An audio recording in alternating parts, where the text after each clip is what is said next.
ASI eksklusif dan MPASI. Yuk kita lihat pembahasan berikut ini. Apa sih ASI eksklusif itu? ASI atau air susu ibu merupakan cairan putih yang dihasilkan oleh kelenjar payudara ibu melalui proses menyusui yang bermanfaat sebagai makanan bayi. ASI eksklusif menurut WHO adalah pemberian ASI saja pada bayi sampai usia 6 bulan tanpa tambahan makanan dan minuman lain. ASI dapat diberikan sampai bayi berusia 2 tahun. Komposisi ASI dibedakan menjadi 3, yaitu yang pertama kolostrum. Kolostrum adalah ASI yang keluar pada hari-hari pertama setelah melahirkan, biasanya 2-4 hari. Warnanya kekuning-kuningan, lebih kental dari ASI biasanya, dan mengandung banyak vitamin A, protein, dan zat kekebalan tubuh yang penting bagi bayi. Yang kedua, ASI peralihan. ASI yang keluar setelah kolostrum sampai sebelum menjadi ASI yang matang. Kadar proteinnya semakin rendah, sedangkan kadar karbohidrat dan lemaknya semakin tinggi. ASI ini keluar sejak hari ke-4 hingga ke-10. Kemudian yang ketiga ada ASI matur. ASI matur merupakan ASI yang dikeluarkan pada sekitar hari ke-10 dan seterusnya, dan memiliki komposisi yang lebih konstan. Berikut ini merupakan manfaat ASI. Manfaat ASI bagi ibu yang pertama, untuk mengurangi resiko pendarahan pasca bersalin. Yang kedua, sebagai alat kontrasepsi alami.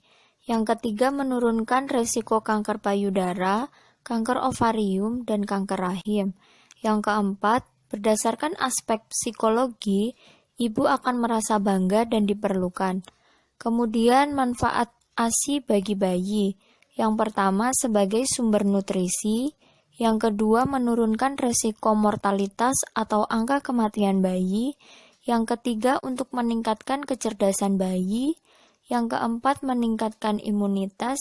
Dan yang terakhir, ASI mudah dicerna sehingga tidak menyebabkan konstipasi.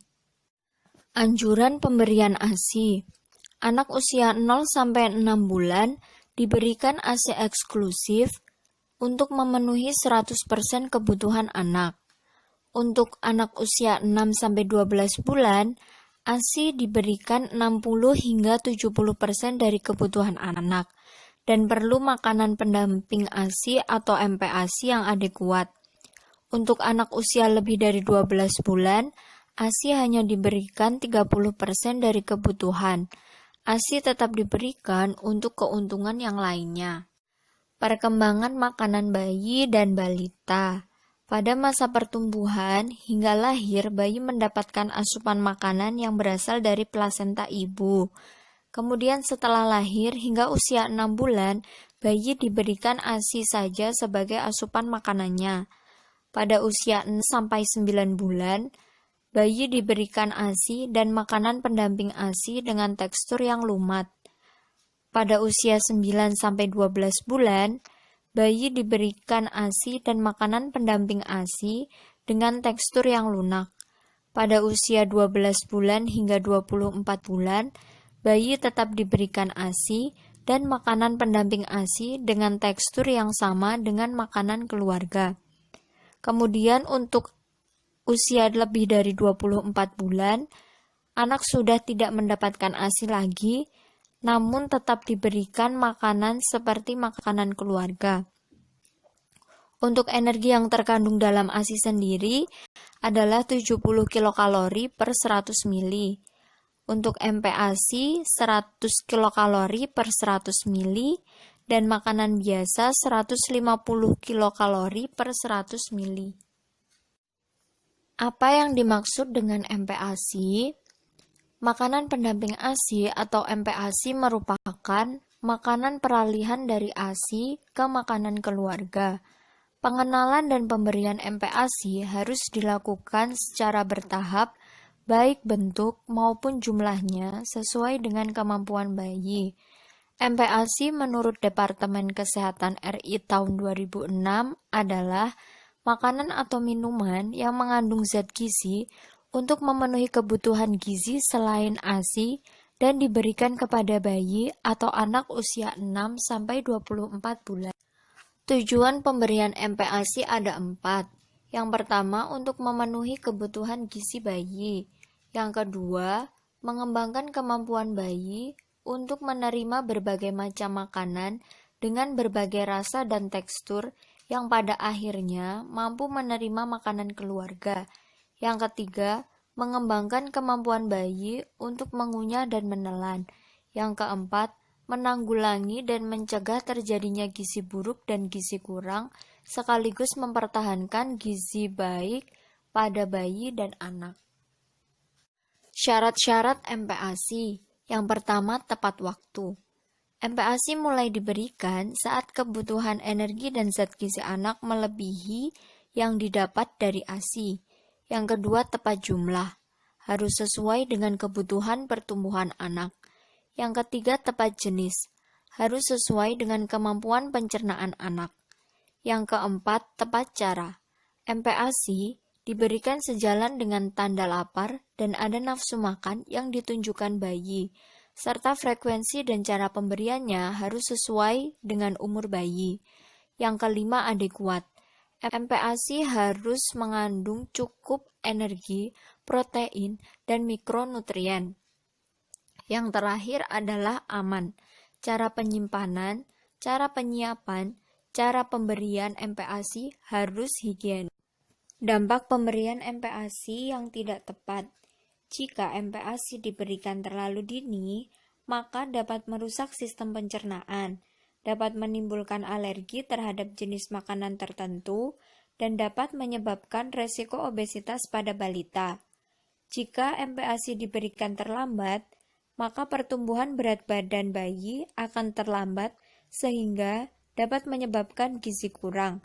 Kemudian akan lebih sulit untuk membujuk bayi mulai makan makanan yang lebih padat. Tahapan pemberian MPASI. Untuk anak usia 0-6 bulan hanya diberikan ASI saja. ASI cukup untuk memenuhi kebutuhan gizi. Minimal diberikan 8 kali sehari atau sekehendak bayi. Untuk anak usia 6-9 bulan, ASI masih tetap diberikan. Frekuensi makan yang diberikan adalah 2-3 kali makanan utama, 1-2 kali selingan, dengan jumlah 2-3 sendok makan bertahap hingga 125 ml. Makanan dibuat dengan cara disaring. Tekstur makanan yang diberikan adalah lumat dan kental, tidak encer. Untuk anak usia 9-12 bulan, ASI masih tetap diberikan. Frekuensi makan yang diberikan adalah 3-4 kali makanan utama, 1-2 kali selingan, dengan jumlah 125 ml hingga 250 ml yang diberikan secara bertahap. Bahan makanan yang digunakan sama dengan orang dewasa, namun rasanya harus tetap diperhatikan dan disesuaikan untuk anak-anak. Usia 9-10 bulan, makanan dibuat dengan cara ditumbuk dengan tekstur yang agak kasar. Kemudian usia 11-12 bulan, makanan dibuat dengan cara dicincang kasar. Untuk anak usia lebih dari 12 bulan, ASI masih tetap diberikan hingga anak berusia 2 tahun. Frekuensi makanan yang diberikan adalah 3-4 kali makanan utama, 1-2 kali selingan, dengan jumlah 200 ml hingga 250 ml atau lebih yang diberikan secara bertahap. Anak mulai dikenalkan makanan yang berbentuk padat atau biasa disebut dengan makanan keluarga, tetapi tetap mempertahankan rasa agar tidak terlalu pedas, tidak terlalu asam, tidak berlemak, dan tidak menggunakan MSG saat memasak. Anak juga perlu dikenalkan dengan finger snack atau makanan yang bisa dipegang untuk melatih keterampilan dalam memegang makanan dan merangsang pertumbuhan giginya. Terima kasih, kurang lebihnya saya mohon maaf. Semoga ilmu ini dapat bermanfaat bagi kita semua.